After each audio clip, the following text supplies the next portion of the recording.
importância de uma nutrição adequada para os idosos? Saiba mais sobre este tema no programa Viver Ciência, que começa agora. O Brasil está envelhecendo. A afirmação é baseada em dados do IBGE. O Instituto aponta que o número de brasileiros acima de 65 anos pode praticamente quadruplicar até 2060. Segundo o órgão, a população idosa no país já passava de 14,9 milhões de pessoas em 2013. Para analisar a saúde dos idosos, está sendo desenvolvido na UFG um estudo sobre indicadores antropométricos para avaliação do estado nutricional de idosos que são usuários do Sistema Único de Saúde em Goiânia.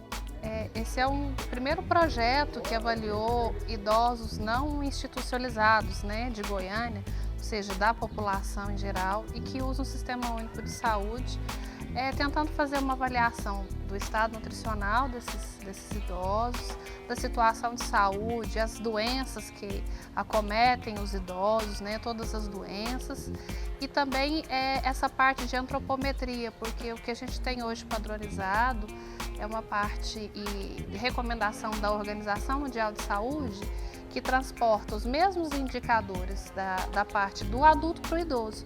E o idoso ele tem uma série de modificações fisiológicas, de composição corporal. Então a gente atuou também nesse sentido para validar indicadores específicos para a população idosa. Ou seja, tratando o idoso como idoso. Primeiramente a gente recrutou as fichas dos pacientes que frequentavam, dos idosos que frequentavam as unidades básicas de saúde.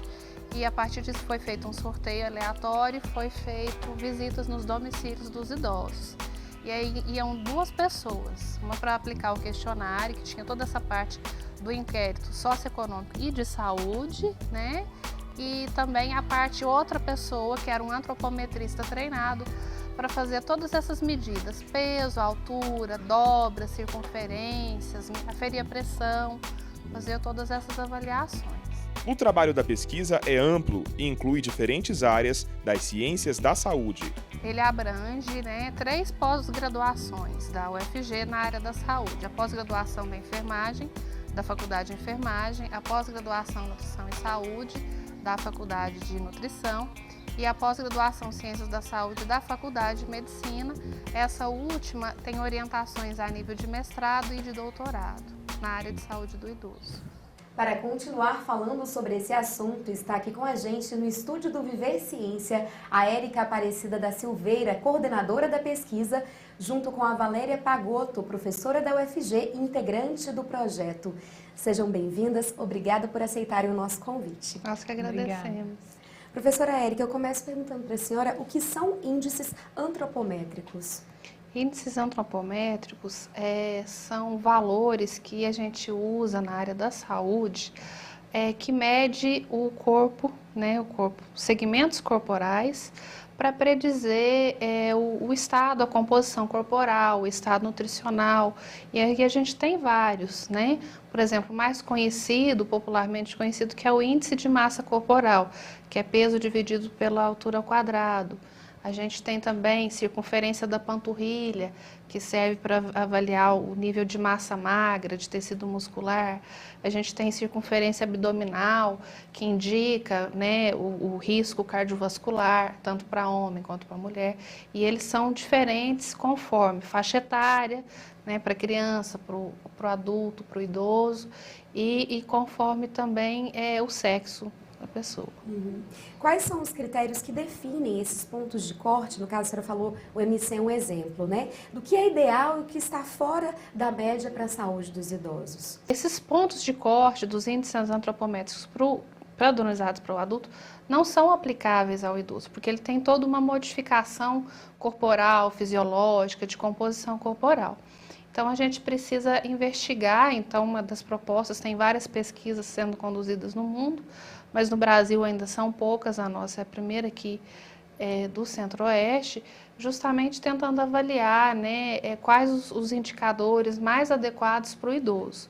Então, a gente faz uma série de coleta os dados na população idosa, em vários idosos, faz todas essas medidas e depois faz análises estatísticas sofisticadas para tentar definir esses pontos de corte, conforme, né, padrão ouro, medidas padrão ouro, como densitometria corporal total, que é um exame que a gente fez no idoso que é mais caro, para tentar definir qual é o mais adequado para predizer gordura, massa magra, ou para predizer doenças como risco cardiovascular ou hipertensão arterial. Quais foram os resultados já obtidos com a pesquisa? A gente já tem a incorporação da medida da circunferência da panturrilha, que era só um estudo europeu que havia avaliado, e que a gente conseguiu, né, identificar um ponto de corte mais adequado, que é justamente esse que prediz fragilidade, prediz essa perda de massa magra, circunferência da panturrilha no indivíduo idoso, e hoje ele já foi incorporado pelo Ministério da Saúde. Há 20 anos, né, tem sido estudado no mundo a perda de massa muscular, que é denominada como sarcopenia do envelhecimento. No entanto, né, várias técnicas, né, têm sido utilizadas para dimensionar a quantidade de massa muscular no corpo humano. E as técnicas existentes são técnicas muito de elevado custo e que para alguns países não são aplicáveis, que é o caso, né, do Brasil, país em desenvolvimento como o Brasil. Então, quando a gente tem em cenários, né, como essas condições, são propostas outras medidas de menor custo, como as medidas antropométricas. Então, nós estudamos a circunferência da panturrilha como uma proposta para avaliar a massa magra de forma mais rápida, de baixo custo, na população de idosos. Porque aplicar uma medida como, por exemplo, a densitometria em uma população, por exemplo, usuária do SUS, que foi a que nós estudamos, ela se torna inviável em função do custo desses exames. Então, na atualidade, né, não só o nosso estudo aqui no Brasil, né, outros também estão propondo medidas de rastreamento, tanto por meio da antropometria, como por meio de avaliação subjetiva de saúde, para conseguir, né, avaliar uma maior quantidade de pessoas, no caso, né, de idosos, possível. Ok. Quer participar do nosso programa? Envie uma mensagem para o Twitter ou Facebook e acesse a nossa página na internet. O Viver Ciência vai para um rápido intervalo. A seguir, saiba como prevenir doenças na velhice por meio de uma nutrição adequada ainda na juventude. A ciência é viva quando a gente tem felicidade, quando a gente gosta das coisas, a música, aí é uma ciência maravilhosa. Você sempre tem que ter esta ciência no seu pensamento, no futuro, tudo aquilo que você vai fazer. Essa é a ciência verdadeira.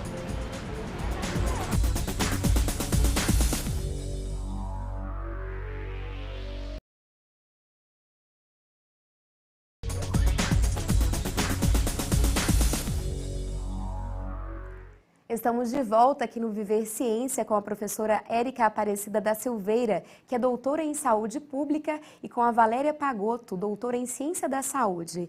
Nosso bate-papo de hoje é a respeito de uma pesquisa da UFG sobre indicadores antropométricos para avaliar o estado nutricional de idosos que são usuários do Sistema Único de Saúde de Goiânia. Quais são as doenças que podem ser prevenidas na velhice por meio de uma nutrição adequada ainda na juventude? Acompanhe nossa reportagem. Quando o assunto é saúde, está certo o ditado que diz que tudo começa pela boca. Outra importância da alimentação é que se você não varia muito a alimentação, você vai ter deficiências de alguns nutrientes. E isso para o idoso, então, fica mais difícil ainda. Então, quanto mais variada for e mais adequada a consistência dessa alimentação para o idoso, mais garantia a gente vai ter que ele vai estar recebendo todos os nutrientes e evitando, assim, uma série de doenças. E que hoje a gente já sabe, a questão da obesidade, da diabetes, da hipertensão, que era uma doença muito característica da terceira idade, hoje a gente já tem crianças com esses mesmos problemas. Então, para ver que não é do dia para a noite que essa doença acontece, né?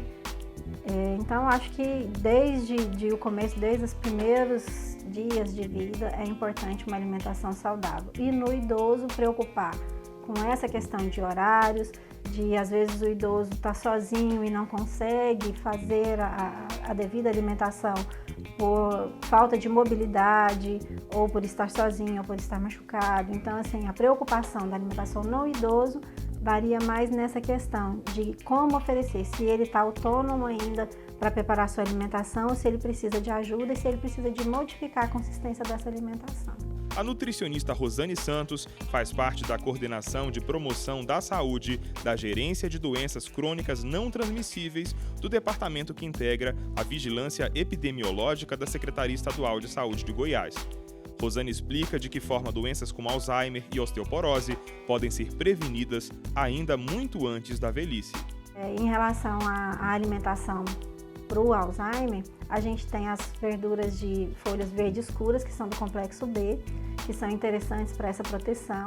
E a maioria de nozes, castanhas, amêndoas, que tem zinco, magnésio, que são também nutrientes que vão estar protegendo e melhorando esse sistema nervoso para estar evitando isso.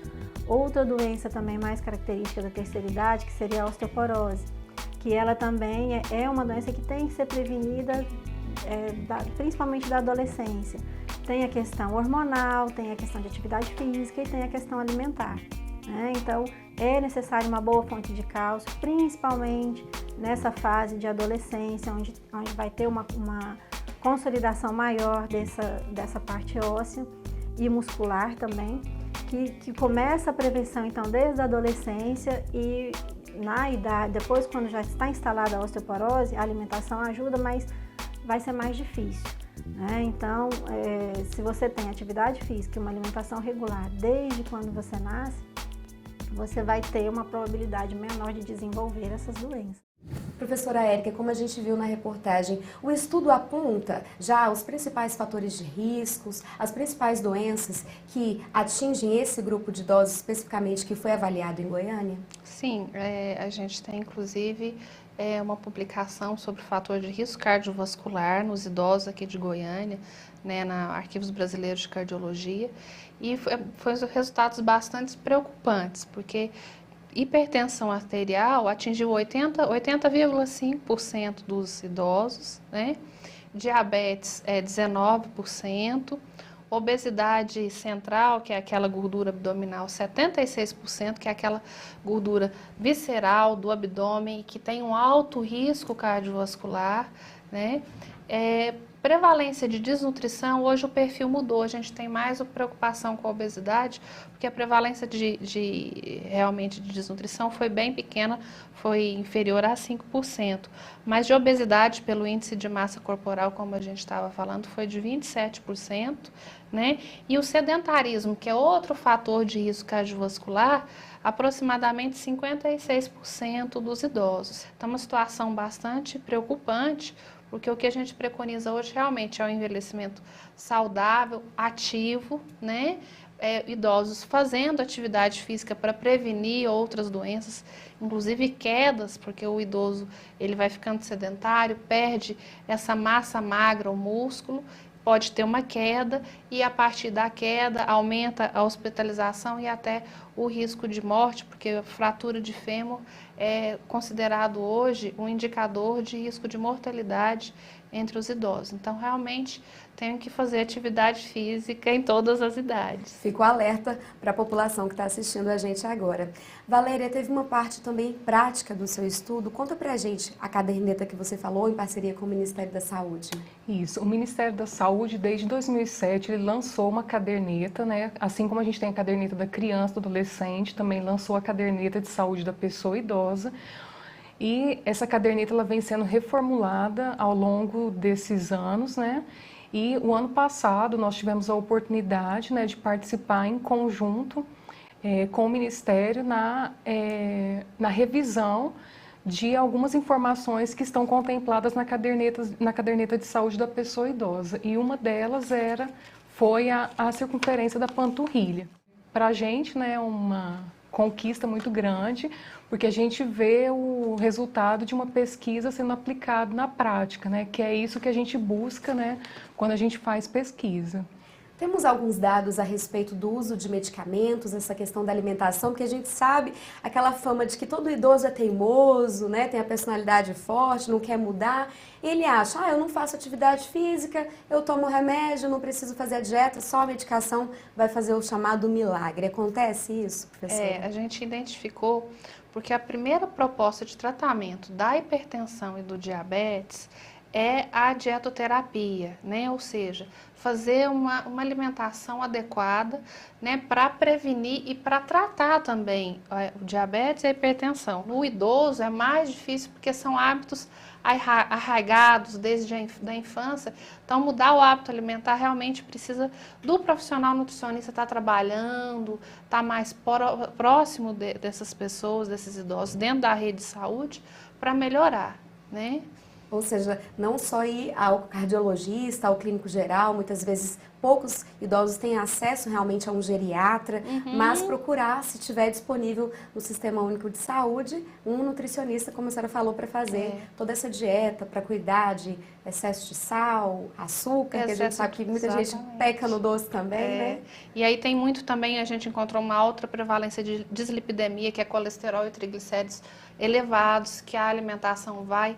Então, o geriatra, ele já trabalha um pouco nisso, mas tem muitos geriatras que recomendam também procurar, porque são tantas patologias que começam a aparecer nessa idade, que é importante, né, realmente estar trabalhando. E a senhora falou de idade, a partir de que idade que foi avaliado esse grupo? 60, 65? Os idosos a partir de 60 anos. 60 né? anos. Internacionalmente o padrão é 65, mas no Brasil, pelo Ministério da Saúde, a partir de 60 anos. Ok. Vamos para um rápido intervalo e em seguida continuamos nossa entrevista. Daqui a pouco no Viver Ciência você vai ver como é possível fazer pesquisa relacionada à área da ciência da saúde na UFG. Citação é quando eu falo, eu escrevo usando o texto de outra pessoa. Então, por exemplo, eu quero usar um texto da Bíblia. Então, eu cito o texto da Bíblia ipsilíteris. Então, citação é a cópia, entre aspas, de um texto de outro autor que não aquele que escreve, mas que ele assume como parte do seu argumento, a favor ou contra.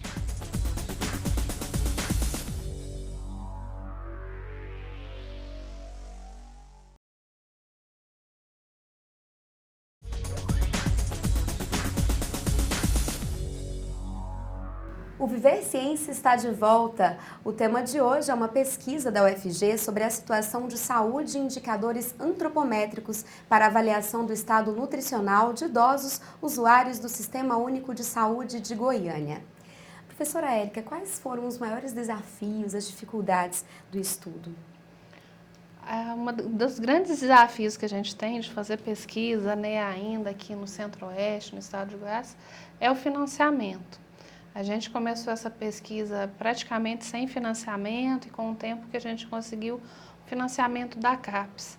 Mas ainda é muito difícil porque a gente concorre nos editais, né, com outros centros de pesquisa, é um grupo maior de pesquisadores, às vezes que já tem uma infraestrutura de contrapartida que a gente está começando aqui. A UFG cresceu muito nesse sentido, mas a gente ainda tem muito o que caminhar, né?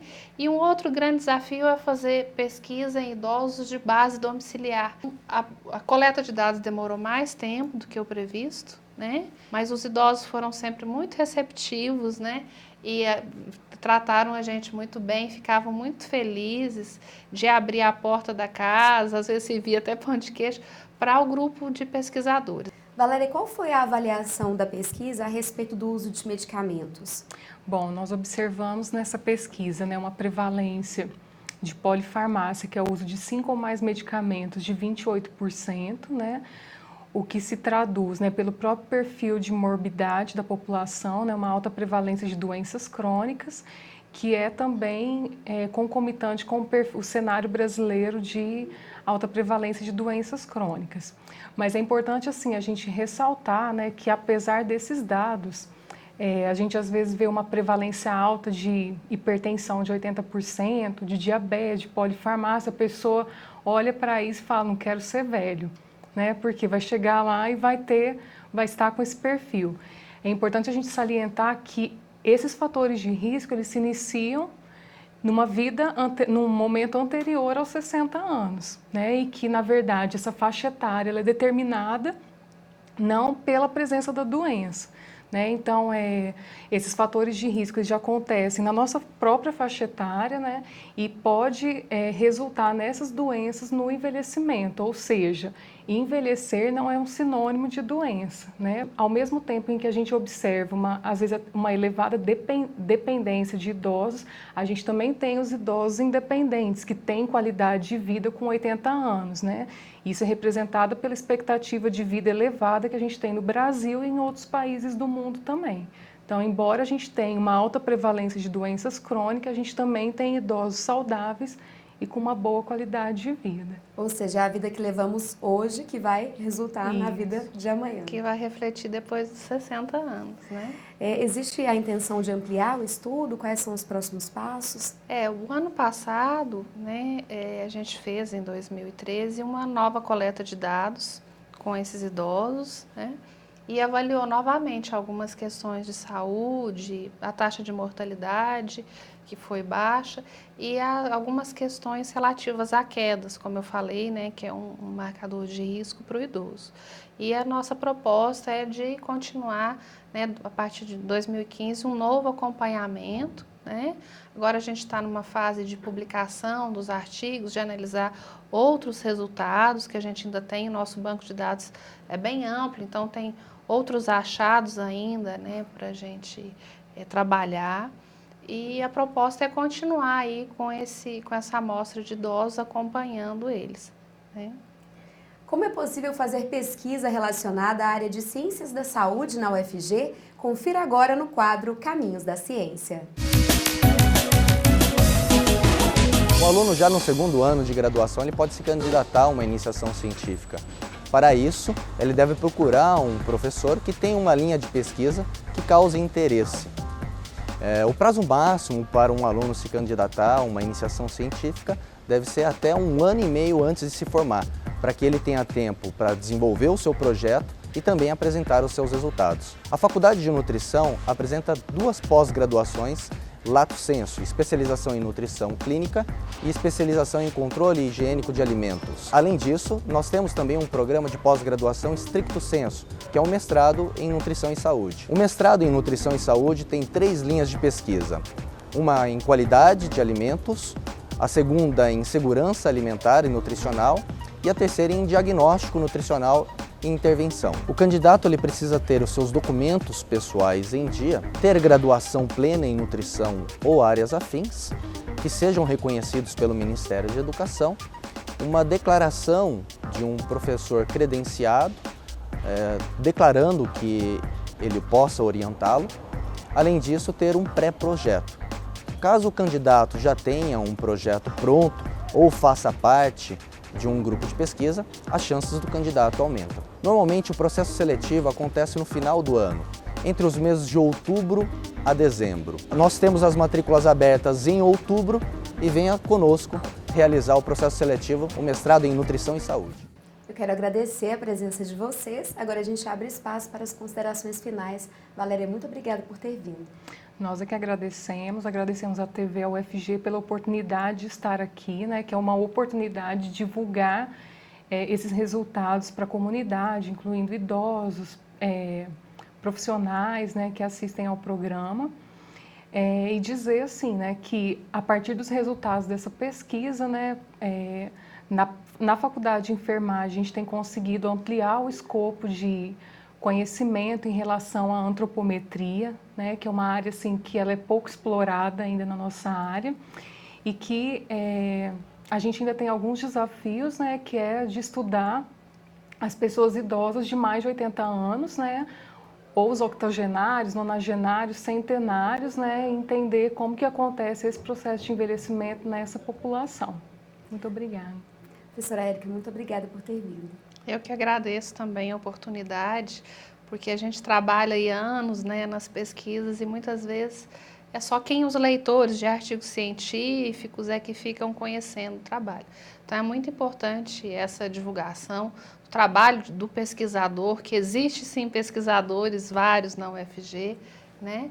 E agradecer também, né, à CAPES e à FAPEG pelo financiamento, a todos os idosos que nos receberam com muito carinho e até hoje são acompanhados pela pesquisa, e a todo o grupo, assim, que a gente começou com muita garra, com muita coragem, né, e com alunos de iniciação científica, alunos de mestrado, doutorado, e que hoje é uma alegria ver que muitos já estão ingressando também como docentes na UFG e na PUC, né, e trabalhando nessa área de saúde de idoso que é ainda bastante carente. Obrigada. E fica por aqui mais um Viver Ciência, programa que é uma promoção das pró-reitorias de pós-graduação e de pesquisa e inovação da UFG e uma realização da Fundação RTVE. Aqui mostramos que o conhecimento científico está ao alcance de todos. Continue acompanhando a programação da TV UFG e até a próxima semana.